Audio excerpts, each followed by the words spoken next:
Hi, it's Tanya, and I'm here again with another process video using the October HipKits and documenting our Namibian holiday. And yes, that is a giraffe.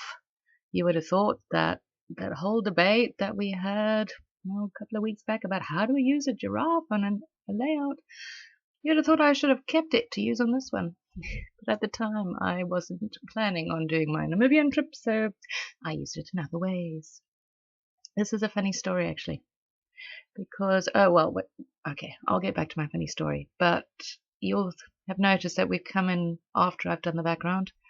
That is because I did the background without filming, and then I wasn't too sure I liked the background. To me, it looks a little dirty and dingy. But then I figured, Namibia is a desert. Well, mostly desert, and deserts are pretty, well, not dirty and dingy, but they're dull, sort of browny colors and things. So I figured, what the heck, let me not waste it. What I did with it was I layered some of that washi, the Jen Hadfield washi, and then I took the modeling paste that I have and using the plus size stencil that came in the kit and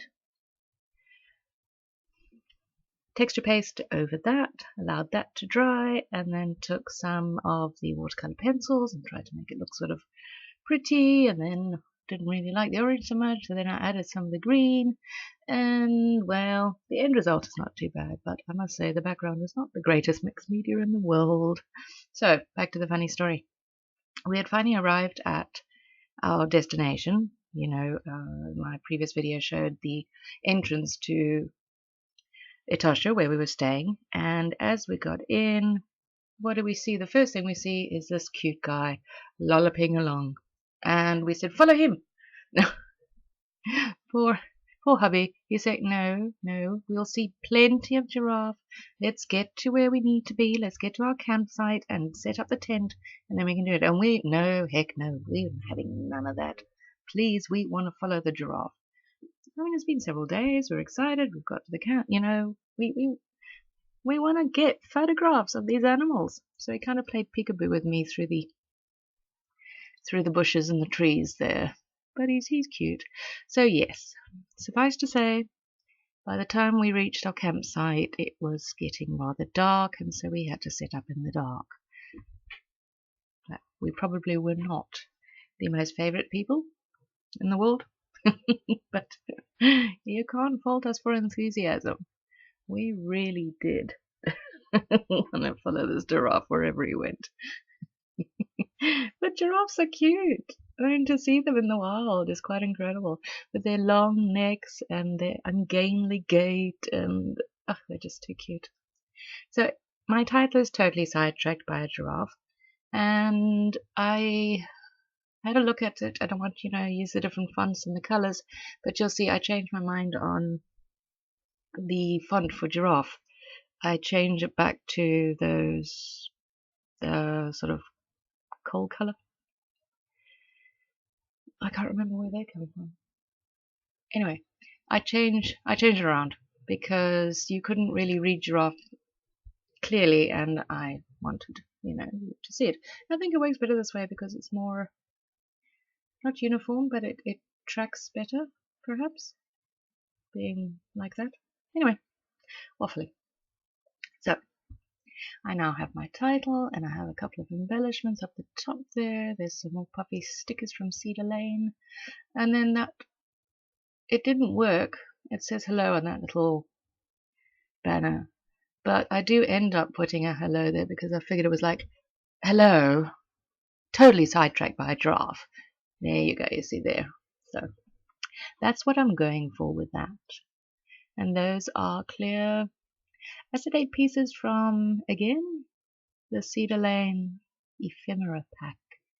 Or is it a die cut pack? It's a ephemera die cut pack. There we go. I struggle with these banner shapes, those curly ones. I never know which way it's supposed to go up. I never know quite how to use them. Oh, and yes, I wish to thank somebody who commented on one of my previous videos where I said I didn't know how to attach those arrows. She very wisely said stick a pop dot on the front and then put some glue on the string. Works like a treat. So thank you very much. I appreciate it because it worked. So now I'm thinking, what else can I put in there? I quite like the dark wood grain. I'm not a dark wood grain fan, but on this layout I quite liked the way the tag was going there.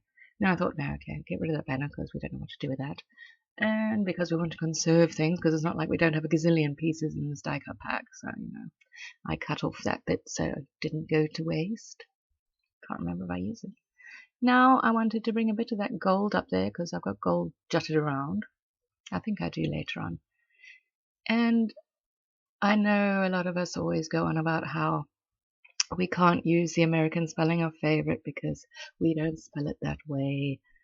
I don't know, it's a foible I think a lot of us have. So I did use it, and I know it says favorite there, but it's tucked underneath, and the reason why I put that on there is, well, apart from the fact that the colour works well, is that giraffes were my kids' grandmother on their father's side. That was her favourite animal. So I thought that tied in quite nicely there. And here I wanted to back those wood veneer with a bit of colour. So brought out the 3x4 cards that came in the Pocket Life kit. I love doing that actually. I really do enjoy using Pocket Lifestyle products on my layouts. It kind of makes you think a little bit outside of what you normally would do, by slotting it in a pocket.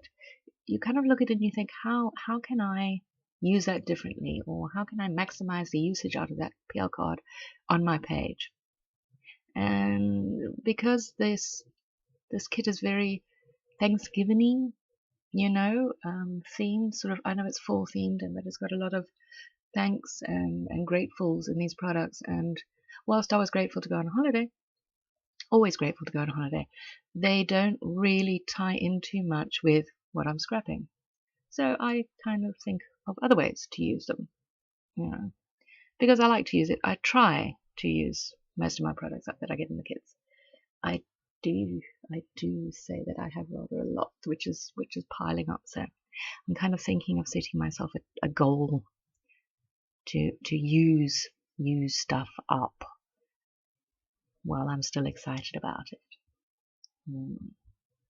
Oh, these. I like them, but they don't stick. They're the Heidi Swap. I think they're Heidi Swap enamel dots or whatever you want to call them. They simply do not stick. In the end, when I was taking it out and putting it back in the page protector because I wanted to photograph it, I had to get some glue and stick them down. They were starting to annoy me ever so slightly. I thought about doing something on the side there, but then that didn't work for me. So then I went back to my trusty top and bottom story. You know that washi, when it's a 12-inch length, it's really quite difficult to get on the page. Oh, and I thought I was going to be ever so good and be able to allow, because the way I cut it, it's all sort of jagged at the top there. You can see the washi, but no, that started to make my hackles rise, and I was not comfortable with it. So I figured I'd better straighten it out with another piece of washi. Do you see how I'm battling with that friggin' washi?